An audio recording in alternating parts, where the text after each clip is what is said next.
اس وقت آپ کو یوں لگ رہا ہوگا میں گریس میں ہوں، یہ انوائرمنٹ سارا گریس کا ہے، اور گریس ہے نہیں، یہ قطر ہے، ابھی کچا پلستر ہے، اور کچے پلستر کو ان کو کلر دے کر کتنا خوبصورت کیا ہوا ہے۔ کوئی ملک اپنے آپ کو جب کھڑا کرنے کی ٹھان لے، چاہے سب نے ان سے بائیکاٹ کیا، ایون کہ اسلامک کنٹریز نے بھی، لیکن انہوں نے اپنے ہی وسائل میں محنت کی، اپنے ملک کے ساتھ محبت کی، مخلص ہوئے، آج دیکھیں کتنی ترقی ہے۔ میں آپ کو دکھاتا ہوں،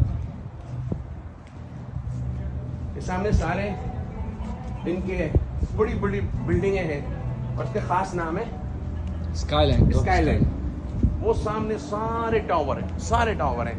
آپ ہانگ کانگ میں جائیں تو سی سائڈ سے دوسری طرف یہ سارا اس طرح کا ایریا ہے۔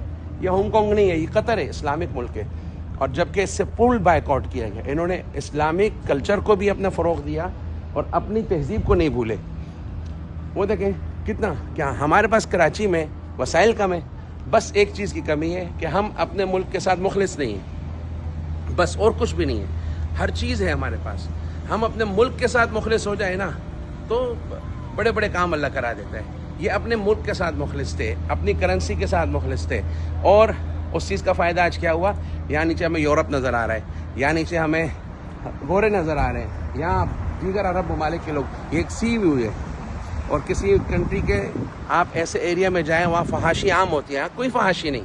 اسلامک ملک ہے، جگہ جگہ کنٹینروں میں مساجد بنی ہوئی ہیں، کنٹینروں میں ہوٹل بنے ہوئے، یہ کتنا زبردست ویو ہے، سمندر ہے، سامنے پورٹ ہے۔ ہم اگر اپنے ملک کے ساتھ مخلص ہوں، ہم اس سے بھی آگے جا سکتے ہیں۔ ان کے ساتھ بائیکاٹ ہوا، ان کے ساتھ بھرپور طریقے سے مسلم ممالک نے بھی بائیکاٹ کیے، اور یہ اکیلے تنہا رہ گئے تھے، یہاں تک کہ جہازوں میں مجبور ہو گئے، بھینسیں گائیں، کیونکہ ملک کی یہاں کمی ہو گئی، وسائل کی کمی ہو گئی، انہوں نے ہر چیز باہر سے منگائی۔ لیکن آج ماشاءاللہ یہ جس پوزیشن پر ہے، یہاں تک کہ اور کنٹریاں اب قطر کو فالو کر رہی ہیں۔ انہوں نے اپنی فکر، اپنی سوچ کو پروان چڑھایا، آج الحمدللہ کیسے ترقی کر رہے ہیں۔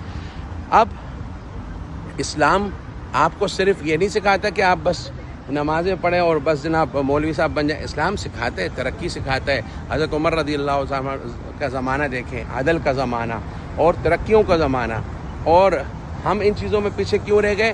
ہم نے اپنے ملک کے ساتھ مخلص ہونا چھوڑ دیا، بس یہی سمجھا لوٹو، وہ لوٹ رہے تو میں بھی لوٹوں، یہ لوٹ رہے میں تو کم لوٹ رہا ہوں، وہ زیادہ لوٹ رہے۔ تو لوٹنے سے مراد صرف عوام، حکمران نہیں، عوام بھی ہیں۔